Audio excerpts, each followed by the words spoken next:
మీరు చూస్తున్నారు నాగార్జున సాగర్ ప్రజల గొంతుక నందికొండ వార్తా స్రవంతి.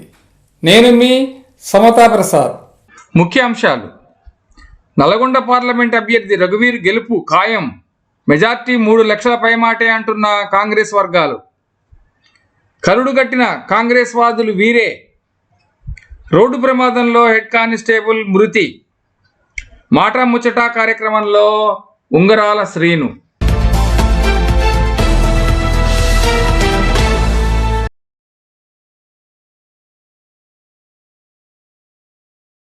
నందికొండ మున్సిపాలిటీలోని పైలాన్ హిల్ కాలనీలోని 14 పోలింగ్ బూత్లలో సోమవారం పోలింగ్ ప్రశాంతంగా ముగిసింది. ఓటర్లు ఉదయం నుండి సాయంత్రం వరకు కూడా పోలింగ్ కేంద్రాల వద్దకు వచ్చి తమ ఓటు హక్కును వినియోగించుకున్నారు. హిల్ కాలనీలోని ప్రభుత్వ జూనియర్ కళాశాలలోని పోలింగ్ బూత్లో కుటుంబ సభ్యులతో కలిసి కాంగ్రెస్ ఎంపీ అభ్యర్థి రఘువీర్ రెడ్డి, మాజీ సిఎల్పి నేత కుందూరు జానారెడ్డి, ఎమ్మెల్యే జయవీర్ రెడ్డి తమ ఓటు హక్కును వినియోగించుకున్నారు. నాగార్జున సాగర్ లో ఉన్న ఓటర్లందరూ కూడా ఓటు హక్కును వినియోగించుకుని చైతన్యంగా ఎలక్షన్ కమిషన్ మీ అందరికి ఏదైతే తెలియజేస్తుందో ఆ ప్రకారం ఓటు హక్కును వినియోగించుకోమని విజ్ఞప్తి చేస్తున్నాను. ఈరోజు నల్గొండ పార్లమెంట్ స్థానానికి జరిగే ఎన్నికల్లో అత్యధిక బ్రహ్మాండమైన పోలింగ్ శాతం నమోదవుతోంది. ప్రజలు కూడా అందరూ చాలా ఉత్సాహంగా వచ్చి ఓటేస్తున్నారు. మా అభ్యర్థి కాంగ్రెస్ పార్టీ అభ్యర్థి కుందూరు రఘువీర్ రెడ్డి గారు భారీ మెజారిటీతో గెలుపొందుతారని, 3 లక్షల పైచిలకు మెజారిటీతో తప్పకుండా గెలుస్తాడని చెప్పేసి మేము భావిస్తున్నాం. నాగార్జున సాగర్లో ఇంత ఉత్సాహంగా ఎప్పుడు జరగలా. ప్రజలు స్వచ్ఛందంగా వచ్చి ఎవరికి వాళ్ళు ఓటేసి అందరి ఆల్రెడీ ఎలక్షన్ కమిషన్ కూడా మంచి పబ్లిక్లో బాగా ఇది ఇచ్చింది. మాకు తెలిసినంత వరకు రఘువీర్ గారిది ఇప్పటికీ మా నాగార్జున సాగర్లో పోలింగ్ శాతం పెరిగిద్దనే మా ఉద్దేశం ఉంది. బాగానే వస్తున్నారు పబ్లిక్. నాకు తెలిసిన దరిదాపులో 3.5 లక్ష దాటిద్దని మొత్తం మీద నా అంచనా ఉంది. తప్పకుండా మేము ఆశిస్తున్నాం. ఆ భగవంతుని దయ వల్ల రఘువీర్ గారికి అత్యధిక మెజారిటీ వస్తుందని మేము ఆశిస్తున్నాం. నల్గొండ పార్లమెంట్ అభ్యర్థి కుందూరు రఘువీర్ రెడ్డి గారు భారీ మెజార్టీతో గెలుస్తాడు. ఎప్పుడు చూడని విధంగా ప్రజలు స్వచ్ఛందంగా ఇప్పటికే బారులు తీశారు. భారీ మెజార్టీతో రఘువీర్ అన్న గెలుస్తాడని చెప్పి ప్రజలంతా కోరుకుంటున్నాం. అదేవిధంగా గెలుస్తాడని మా నమ్మకం. ఎంపీ అభ్యర్థి శ్రీ కుందూరు రఘువీర్ రెడ్డి గారు అత్యధిక మెజార్టీతోటి గెలుస్తారని ఆశిస్తున్నాము. ప్రజలందరూ బాగా ఉత్సాహంగా ఎంతో ఉత్తేజంగా పొద్దుటి నుంచి బారులు తీరున్నారు. మెజార్టీ కూడా 3 లక్షల పైచులకు వస్తుందని ఆశిస్తున్నాం. హిల్ కాలనీ పైలాన్ ఓటర్ మహాశయులందరికీ నా నమస్కారం. రఘువీర్ రెడ్డి గారిని అత్యధిక మెజార్టీతో గెలిపిస్తారని ఆశిస్తూ 3 లక్షల వరకు మెజార్టీ వస్తుందని మేమందరం ఆశిస్తున్నాం. మా ఎంపీ అభ్యర్థి కుందూరు రఘువీర్ రెడ్డి గారు అత్యధిక మెజార్టీతో గెలవబోతున్నారు. దీంట్లో పాల్గొన్న ఓటర్లందరికీ మా ధన్యవాదాలు. ముందుగా నందికొండ మున్సిపాలిటీ ప్రజలకు ప్రత్యేకంగా ధన్యవాదాలు తెలుపుతున్నాము. ఎందుకంటే కాంగ్రెస్ అభ్యర్థి మన కుందూరు రఘువీర్ అన్న గారు 7 నియోజకవర్గాలలో అత్యధిక ఓటు నమోదు కావడం జరుగుతున్నది. సుమారుగా 3 నుండి 4 పైచినుకు మెజార్టీ కోరుకుంటున్నాము. అదేవిధంగా ఇక్కడ బీజేపీ కానీ టీఆర్ఎస్ కానీ కనుమరుగైపోయాది. ఈ నందికొండ మున్సిపాలిటీ ఒక నియోజకవర్గమే కాదు, మన రేవంత్ రెడ్డి గారి 6 పథకాలు ఏవైతే ఉన్నాయో ఆల్రెడీ ప్రజలలోకి కొన్ని పథకాలు చేరటం జరిగింది. అదేవిధంగా మన ఎంపీ గారు అత్యధిక మెజార్టీతో గెలవాలని మేమందరం కూడా కోరుకుంటూ జై కాంగ్రెస్, జై జానారెడ్డి గారు. నల్గొండ జిల్లా పార్లమెంటు అభ్యర్థి కుందూరు రఘువీర్ రెడ్డి గారు ఇవాళ ఓటింగ్ నడుస్తున్నది. ఈ 7 నియోజకవర్గాల నుంచి అత్యధికంగా వచ్చి ఓట్లు వేస్తున్న ఓటర్ మహాశయులందరికీ ముందుగా ధన్యవాదాలు తెలుసుకుంటున్నాము. ఈరోజు జరగబోయే ఓటింగ్ చూస్తుంటే ఎన్నడూ చూడని విధంగా ఈ నల్గొండ పార్లమెంట్ అభ్యర్థి మెజార్టీ ఊహించని విధంగా ఉంది. ఖచ్చితంగా రఘువీర్ రెడ్డి గారు అత్యధిక మెజార్టీతోటి రాష్ట్రంలోనే అత్యధిక మెజార్టీతో గెలుస్తారని మేము కోరుకుంటున్నాం. నల్గొండ జిల్లా పార్లమెంట్ అభ్యర్థి కుందూరు రఘువీర్ రెడ్డి గారిని అత్యంత మెజారిటీతో గెలిపించాలని అందరినీ కోరుకుంటున్నాం. జై కాంగ్రెస్, జై జై కాంగ్రెస్, జై సోనియమ్మ.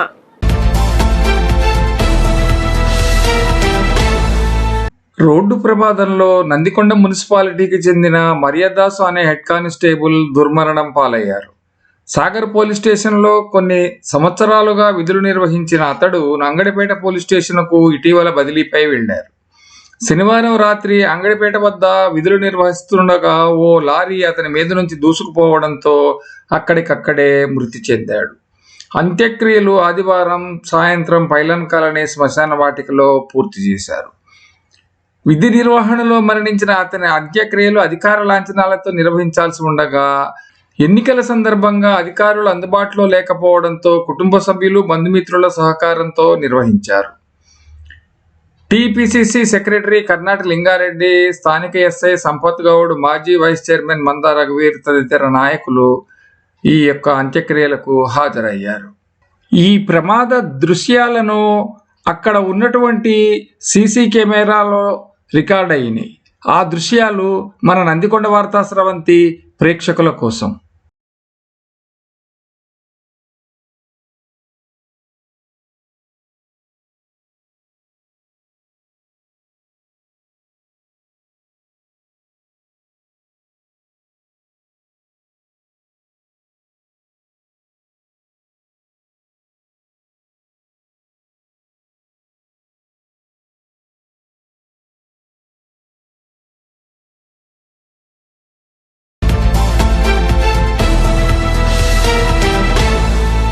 కరుడుగట్టిన కాంగ్రెస్ పార్టీ నాయకులు అనేటటువంటి ట్యాగ్ లైన్తో మీరు చూస్తున్న ఈ చిత్రం స్థానిక మీడియాలో చక్కర్లు కొడుతూ ఉంది.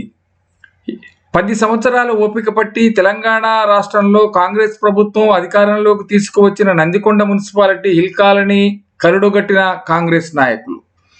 ఎమ్మెల్యే ఎన్నికలలో జయవీరన్న గెలుపు కోసం శ్రమించిన కాంగ్రెస్ పార్టీ కరుడుగట్టిన నాయకులు మరియు ఎంపీ ఎన్నికలలో రఘువీర్ అన్నగారిని గెలుపు కోసం శ్రమించిన కాంగ్రెస్ పార్టీ కరుడుగట్టిన కాంగ్రెస్ పార్టీ నాయకులు అని ఇక్కడ ప్రస్తావిస్తూ, ఈ కాంగ్రెస్ పార్టీలో మొదటి నుంచి శ్రమపడినటువంటి, ప్రతిపక్షంలో ఉన్నప్పుడు కూడా కష్టపడ్డటువంటి కాంగ్రెస్ పార్టీ నాయకుల తీరు గురించి ఒక వర్గం వారు ఈ విధంగా చిత్రాన్ని సామాజిక మాధ్యమాలలో పోస్ట్ చేయటం జరిగింది.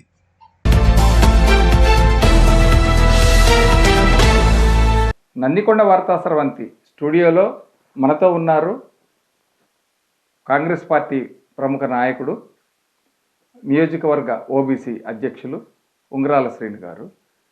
స్టూడియోకి స్వాగతం అండి. నమస్కారం. కాంగ్రెస్ పార్టీ నాయకుడు అని చెప్పనంటే ఇవాళ రేపు మనకి కొంచెం పబ్లిక్లో కొంచెం కన్ఫ్యూజన్గా ఉంది.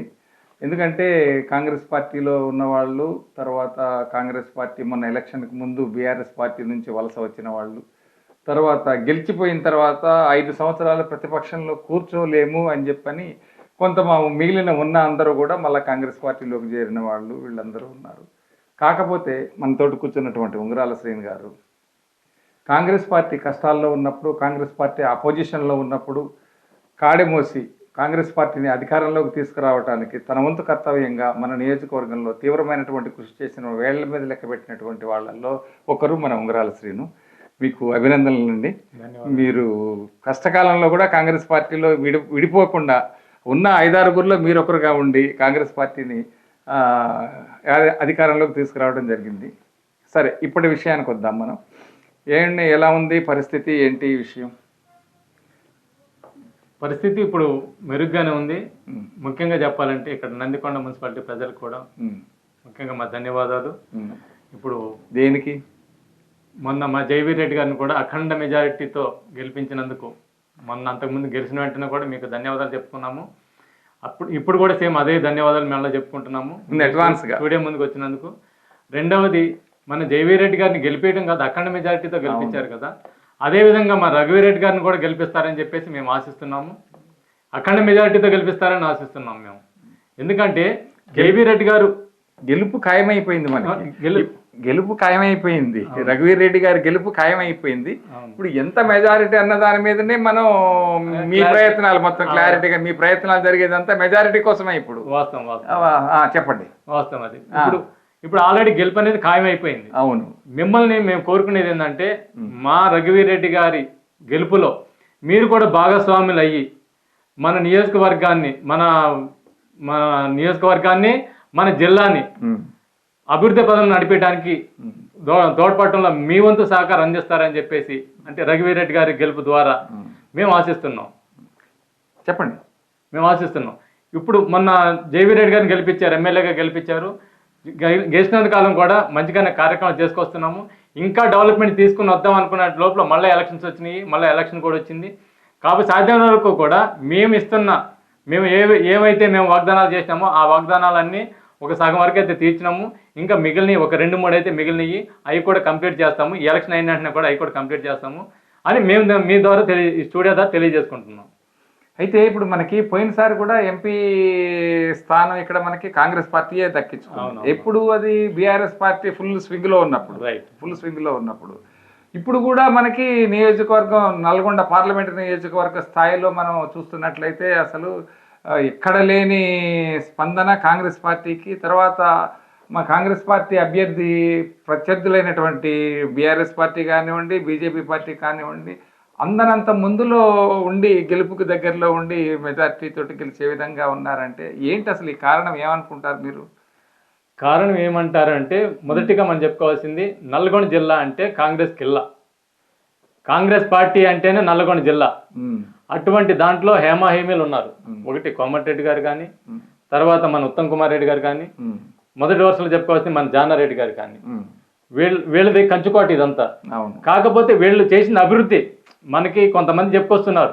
ఏది మన మీడియా మిత్రులు కూడా ఈ గాలివాటానికి బీఆర్ఎస్ కాంగ్రెస్ పార్టీ గాలివాటం కొట్టుకొస్తుంది కాబట్టి అని అంటున్నారు. కానీ ఇది అయితే అవాస్తవం. ఇది ఎందుకనంటే ఇక్కడ మనం చేసింది జానారెడ్డి గారి అభివృద్ధి. బీఆర్ఎస్ పార్టీ కూడా ఒక అవకాశం ఇద్దామని చూశారు. కాకపోతే వాళ్ళు మొత్తం రాష్ట్రాన్ని దోసుకున్నారు. ఎటువంటి అభివృద్ధి కూడా చేయలేదు. అన్ని వ్యవస్థల్ని నిర్వీర్యం చేశారు. రాష్ట్రాన్ని దోసుకున్నారు. అన్ని స్కాములతోనే మన రాష్ట్రాన్ని ఇంకా అన్ని విధంగా కూడా అధోగతి పాలు చేశారు. రెండోది అంటే ఈ స్కాములు, భారీ స్కాములు మన ఖజానాను కూడా కొలగొట్టడం జరిగింది. మనం ఏదైనా అభివృద్ధి చేద్దామన్నా కానీ మనం అంటే గెలిచిన 100 రోజుల్లోనే అభివృద్ధి చేద్దామని చెప్పి మేము మాట ఇచ్చినాం. కాకుంటే ఏమైందంటే ఈ మన గజ దొంగలు వచ్చారు కదా, గజ దొంగలు, జోబీ దొంగలు అయిపోయి చిల్లర దొంగలా కూడా తయారయ్యారు. గల్లాపెట్లో రూపాయి లేకుండా మొత్తం దోచుకున్నారు వీళ్ళు. ఈ విధంగా మన ప్రాజెక్టుల ద్వారా కానీ, మన లిక్కర్ స్కామ్ల ద్వారా కానీ, ఏ విధంగా కానీ అన్ని రకాలుగా దోచుకున్నట్టే. వీళ్ళు వచ్చింది ఏంటంటే మన రాష్ట్రాన్ని అభివృద్ధి చేస్తారేమో అన్న ఉద్దేశంతో మనం అనుకోని వాళ్ళని గెలిపించినా కానీ వాళ్ళు మాత్రం దోసుకు తినాలని ఉద్దేశంతోనే వచ్చారు. మొత్తం దోసుకున్నారు. మన రాష్ట్రాన్ని అధోగతి పాలు చేశారు. సరే, ఇప్పుడు రెండవది చెప్పండి. అధోగతి పాలు చేశారు. రెండవది ఏంటంటే ప్రజల మనోభావాలను దెబ్బతీస్తూ వాళ్ళ యొక్క ప్రజల యొక్క విశ్వసనీయతను కూడా కోల్పోయారు. ఎలా? ఏ విధంగానంటే ఈ మనం అభివృద్ధి చేస్తామని చెప్పేసి అన్ని రకాలుగా దోచుకోవటమే కాకుండా, అన్ని వ్యవస్థల్ని నిర్వీర్యం చేయటమే కాకుండా, మన చదువుకున్న వాళ్ళకి ఉద్యోగాలు లేవు. ఎటువంటి ఉద్యోగాలు తీస్తున్నారు, ఉద్యోగం లేదు. నీళ్ళు అన్నారు, నీళ్ళు లేవు. నియామకాలు ఏమీ లేవు. కాబట్టి వాళ్ళని అంటే పదే చెప్తున్నాము, అన్ని రకాలుగా మనల్ని అన్ని ఇబ్బందులు పెట్టారు, మనల్ని దోచుకుని తిన్నారు. కాబట్టి ఇంకోటి మన నియోజకవర్గానికి వస్తే జానారెడ్డి గారు చేసిన అభివృద్ధి ఏ నాయకుడు చేయలే. ఇక్కడ రోడ్లు కానీ, బావులు కానీ, బోర్లు కానీ, లిఫ్ట్లు కానీ ఏ చేసినా కానీ మన జానారెడ్డి గారు చేసింది అభివృద్ధి తప్పితే వేరే నాయకులు ఎవరూ చేయలే. దానికి ఆ అభివృద్ధి వల్లే ఇప్పుడు జానారెడ్డి గారిని బ్రహ్మరథం పట్టిస్తున్నారు జనాలు. ఆ అభివృద్ధి వల్లే జైవీర్ రెడ్డిని బ్రహ్మరథం పట్టించారు. ఆ అభివృద్ధి వల్లే ఇప్పుడు రఘువీరెడ్డి గారిని కూడా బ్రహ్మరథం పట్టిస్తారని చెప్పేసి మేము ఆశిస్తున్నాం. అంతే తప్పించి ఇది గాలివాటాన్ని వస్తుందని చెప్పేసి, గాలివాటాన్ని గెలుస్తున్నారని చెప్పేసి అనుకోవడం కూడా పొరపాటని మేము ఆశిస్తున్నాం. ఓకే, గాలివాటం అనేది కాదులేండి, కానీ వాళ్ళ మీద తీవ్రమైన వ్యతిరేకత వచ్చింది బీఆర్ఎస్ పార్టీ మీద. తర్వాత ఇది ఈయన జానారెడ్డి గారు మనకి చేసినటువంటి ఆయన అనుభవం కానీ అవన్నీ కానీ మనకి ఇవన్నీ వర్కౌట్ అవుతా ఉన్నాయి. ఈ ఎలక్షన్స్ వర్కౌట్ అవుతా ఉన్నాయి. దాంతో పాటు ఏంటంటే ఆ మహానుభావుడు ఇన్ని చేసినా, ఇంత అభివృద్ధి చేసినా కానీ నువ్వేమీ చేయలేవు అనుకుంటూనే కేసీఆర్ గారు జానారెడ్డి గారు నోటు పెట్టడానికి ఇక్కడ ఎమ్మెల్యే 23 మందిని ఎమ్మెల్యేలని ప్లస్ ఎంపీలని 100 కోట్లు డబ్బులు పెట్టి ఆయన ఓడించడానికి ఎంతో కృషి చేసి సఫలీకృతం అయ్యారు. కాకపోతే ఆ పాపం వీళ్ళని ఇప్పుడు పీడిస్తుంది, బీఆర్ఎస్ పార్టీని పీడిస్తుంది, అధోగతి పాలు చేసిందని మాత్రం ప్రజలు గుర్తుపెట్టుకోవాలి. సరే, ఇప్పుడు మనకి గెలుపు ఖాయమైపోయింది మీ పార్టీ క్యాండిడేట్కి. తర్వాత ఇప్పుడు మెజారిటీ కోసం మీరు పాకులాడుతూ ఉన్నారు, ఎంత మెజారిటీ తెప్పించాలి ఏంటి అన్న దాని మీద. సరే, ఇప్పుడు మనకి మనది నందికొండ వార్తా స్రవంతి స్థానిక ఛానల్ కదా, స్థానిక సమస్యల మీద కొన్ని సమస్యల మీద మీ దృష్టికి తీసుకొస్తాను. ఏంటి ఎంతవరకు వచ్చినాయి మన సమస్యలు కానీ ఏమైనా తీర్చడానికి కానీ, రోడ్లు కానీ, ఒక్కొక్కటి అడుగుతాను నేను. రోడ్లు మీద ఈ మధ్యకాలంలో మనకి కొంత ఇన్ఫర్మేషన్ వస్తుంది, అది మీ ద్వారా తెలియజేస్తే బాగుంటుందని చెప్పి అనుకుంటున్నాను. మా పైలాను పిల్లర్ దగ్గర నుంచి జెన్కో గెస్ట్ హౌస్ వరకు ఆ రోడ్డు పరిస్థితి ఏంటో ఒకసారి చెప్పండి. ఇప్పుడు మనకి పైలాన్ పిల్లర్ దగ్గర నుంచి జెన్కో గెస్ట్ హౌస్ వరకు ఒక 72 మీటర్ల రోడ్డు ఒకటి శాంక్షన్ చేశారు. 72 అడుగులు శాంక్షన్ చేశారు. ఆ 72 అడుగులు శాంక్షన్ అంటే 9 కోట్ల రూపాయలు వెచ్చించడానికి వాళ్ళు శాంక్షన్ చేయడం జరిగింది. 9 కోట్ల వరకే కాదు, అయ్యేసరికల్లా మళ్ళీ ఇంకో 3-4 కోట్లు కలుపుతారు, ఎక్సెస్ చేసుకుంటారు. అయితే దానివల్ల చాలా మంది ఉపాధి కోల్పోతున్నారు, పక్కన ఉన్న షాపులు కానీ ఇవన్నీ కూడా కోల్పోతున్నారని చెప్పేసి వాళ్ళందరూ జానారెడ్డి గారి దగ్గర మొరపెట్టుకున్నారు. కూడా మాట ఇచ్చారు సార్. అవును, జానారెడ్డి గారు కూడా ఎలక్షన్ లో వాళ్ళ యొక్క సాధక బాధలను అర్థం చేసుకున్నారు. ఎందుకు అర్థం చేసుకున్నారు, మొదటి నుంచి వాళ్ళు చూస్తున్నారు కాబట్టి, ఈయనకి తెలుసు కాబట్టి ఆయన అర్థం చేసుకుని రైట్, మీరు అంత అవసరం లేదు, మీకు 40 అడుగులు అయితే సరిపోతుంది, దాని తగ్గట్టుగానే చేద్దామని చెప్పేసి 40 అడుగులకి శాంక్షన్ చేపించారు. ఇప్పుడు అది మిగిలిన అమౌంట్ ని మిగిలిన రోడ్లకు కూడా పెట్టాలని చెప్పేసి, మిగిలిన ఎక్కడెక్కడైతే రోడ్లు లేవో వాటికి కూడా చేయించాలని చెప్పేసి 40 feet కి అప్రూవల్ అయిపోయింది. టెండర్ కూడా కంప్లీట్ అయిపోయింది. ఇంకా ఈ 40 feet కంప్లీట్ అయిన తర్వాత మిగిలిన అమౌంట్ ఉంది, ఆ మిగిలిన అమౌంట్ ని మిగిలిన సబ్ రోడ్స్ ఉన్నాయి కొన్ని, అవి కూడా కంప్లీట్ చేయాలని చెప్పేసి అని ఆదేశించడం జరిగింది. అదే విధంగా అభివృద్ధి అనేది జరుగుతుంది, రోడ్లు అయితే జరుగుతున్నాయి. ప్రధాన సమస్య మనకి ఇప్పుడు ఇక్కడ వచ్చేసరికల్లా మనది మంచినీటి సమస్య ప్రధాన సమస్య కింద మనకి ఈ 2 కాలనీలలో కనిపిస్తుంది. నందికొండలో ఉన్న పైలాన్ హిల్ కాలనీలలో కనిపిస్తూ ఉంది. వాటి నివారణకి మీరు ఎటువంటి చర్యలు తీసుకుంటున్నారు? వాటి నివారణకి అంటే ఇప్పుడు ఇదివరకు మనకి ఇది ఎన్ఎస్పి అంటే ఓన్లీ ఎంప్లాయీస్ కన్నట్టు అప్పుడు కన్స్ట్రక్షన్ జరిగినప్పుడు అదే ఉంది. ఆ తర్వాత 2014 కేసీఆర్ ప్రభుత్వం వచ్చిన తర్వాత మొత్తం అందరికీ కూడా గేట్లు ఎత్తేసినట్టుగా సాగర్ లో కూడా గేట్లు ఎత్తేసిన వల్ల ఇంకా బీఆర్ఎస్ చోటా మోటా నాయకులు వాళ్ళ వచ్చి మొత్తం ఆక్యుపై చేసుకుని మనకి టోటల్ కి అంత 4,000-5,000 మంది జనాభా ఉండేది, ఇప్పుడు 23,000 దాకా వచ్చింది. వీళ్ళందరికీ కూడా మనకి ఇల్లు కానీ లేకుంటే వాటర్ ప్రొవైడ్ చేయడానికి కూడా చాలా కష్టంగానే ఉంది. అయితే అంతకు ముందే జానారెడ్డి సారు వాటి పంపింగ్లకి వాటికి కూడా కొంచెం వెచ్చించి కొత్త పంపులు అయితే పర్చేజ్ చేయడం జరిగింది. అప్పుడైతే ప్రాబ్లం రాలా. రీసెంట్ గా అంతకు ముందు కూడా వాటర్ ప్రాబ్లం అంటే మేమే మాట్లాడి స్టూడియోకి రావటం మాట్లాడి కొట్లాడడం జరిగింది, నీళ్ళు ఇప్పించడం జరిగింది, అన్ని చేసినాము. ఇప్పుడు కూడా ఏంటంటే కొన్ని మోటార్లు ఖరాబ్ అయినా మొన్న ఇబ్బంది కలిగింది. అవి కూడా ఇమీడియట్ గా కూడా స్పందించి బడ్జెట్ లేకపోయినా కానీ మన నాయకులతో మాట్లాడి కాంట్రాక్టర్లతో మాట్లాడి ఇమీడియట్ గా ఆ శాంక్షన్ అనే తర్వాత విషయం, కానీ ముందైతే మోటార్లు అయితే తీసుకురండి అని చెప్పేసి మోటార్లు తెప్పించి బాగు చేయించి ప్రజలకైతే దాహాదిని తీర్చడం జరుగుతుంది. సరే, ఈ మధ్యకాలంలో ఏదో వింటున్నాం, మనకి కోతుల గురించి కూడా జానారెడ్డి గారు ఏదో మాట్లాడినట్టుగా తెలిసింది. ఏంటి అది రచన ముందే అది ఆ ప్లాన్ ఆఫ్ యాక్షన్ స్టార్ట్ చేశారా లేకపోతే ఎలా? రైట్, కోతులు మనకి భయంకరంగా ఉన్నాయండి. ఇప్పుడు మన ఏదో కోతులు పంచుకుంటే ఇదివరకు మనిషిగా 40-50 వస్తాయి, మన ఊర్లో జనాలు పంచుకుంటాను.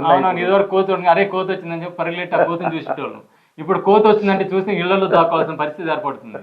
ఎందుకంటే కోతులు భయంకరంగా తయారైనాయి, విపరీతంగా పెరిగినాయి. ఎక్కడ నివారణకు ఏం చేస్తున్నాం? నివారణ కోసం అని చెప్పేసి ఇప్పుడు అందరితో జానారెడ్డి గారు చర్చించి ప్రజలందరూ వచ్చి విన్నవించుకున్నారు. సార్ మాకు ఏమి వద్దు, మాకు ఏం అభివృద్ధి చేసినా కానీ ఏం చేసినప్పుడు మీరే చేశారు, అయితే మాకు కొన్ని కోతులు పెడతాం విపరీతంగా ఉంది, ఇవి మమ్మల్ని మీద పడి కరుస్తున్నాయి, ఇళ్లలోకి వచ్చి మొత్తం వస్తువులన్నింటినీ చిందరవందర చేస్తున్నాయి, మమ్మల్ని రక్షించండి బాబు అని చెప్పేసి మొరబెట్టుకోవడం జరిగింది.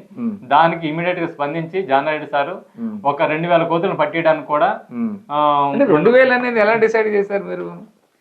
అంటే సుమారు ఎక్కువే ఉన్నాయి, 2,000 పైనే ఉన్నాయి కోతులు. అంటే ఇప్పుడు దానికి కోతికి మినిమం 450 400 అవుతుంది ఒక్క కోతిని పట్టుకోవడానికి. అవును, ఆ రేట్ ఉంది. ఉంది. ఇంకా దాన్ని మాట్లాడిన తర్వాత దానికి ఇప్పుడు వేరే బడ్జెట్ కూడా లేదు వాటిని పట్టుకోవడానికి, వేరే చేయడానికి కూడా ఏం బడ్జెట్ లేదు.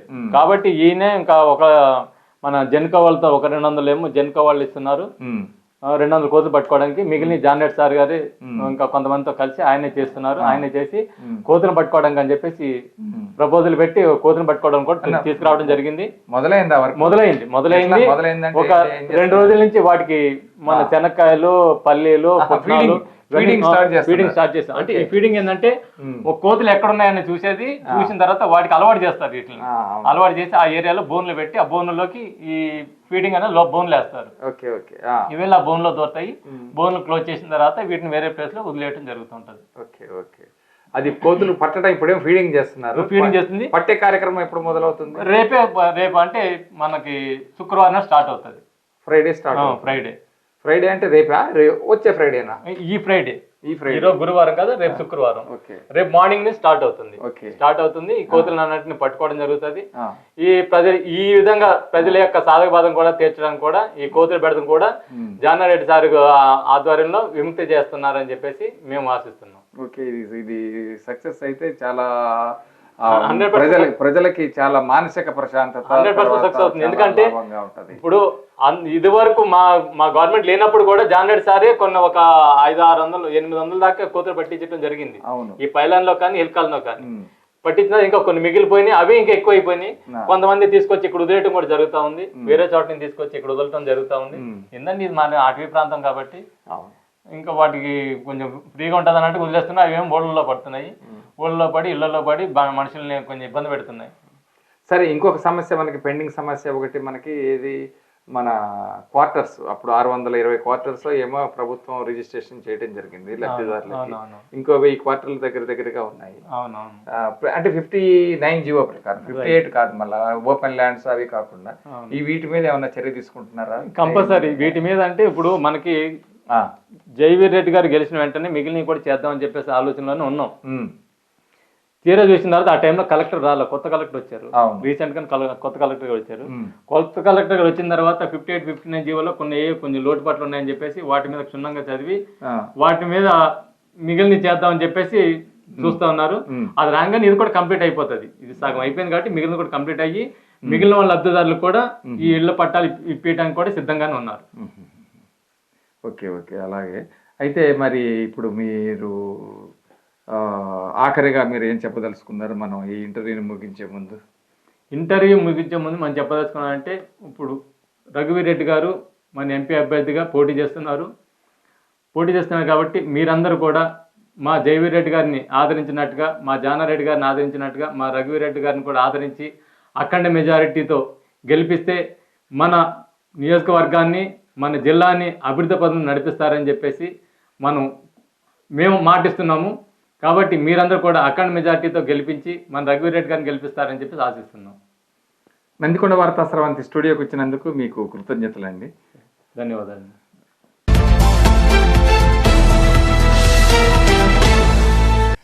చూస్తూనే ఉండండి నందికొండ వార్తా స్రవంతి. లైక్ చేయండి, షేర్ చేయండి, సబ్స్క్రైబ్ చేయండి. జై హింద్.